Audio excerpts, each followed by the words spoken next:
کہ اگر دل کا سکون چاہیے، دل کا سکون نہ آوارگی میں ہے، دل کا سکون نہ نشے میں ہے، دل کا سکون نہ عیاشی میں ہے، دل کا سکون نہ بدماشی میں ہے، دل کا نہ سکون نہ طاقت میں ہے، دل کا سکون آپ کے رب کے ذکر کرنے کے اندر لگا ہوا ہے، دل کا سکون پیارے پیغمبر صلی اللہ علیہ وسلم کے اوپر درود بھیجنے کے اندر موجود ہے۔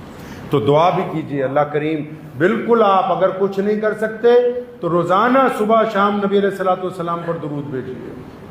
جب درود بھیجتے ہیں اس میں اللہ کا بھی ذکر ہے، محمد الرسول اللہ صلی اللہ علیہ وسلم کا بھی ذکر ہے، کثرت کے ساتھ نبی علیہ الصلوۃ والسلام کی ذات گرامی کے اوپر درود بھیجیے۔ دعا کیجیے اللہ کریم مجھے بھی اور آپ سب کو بھی ان باتوں پہ عمل کی توفیق عطا فرمائے۔ وآخر دعوانا الحمد للہ رب العالمین۔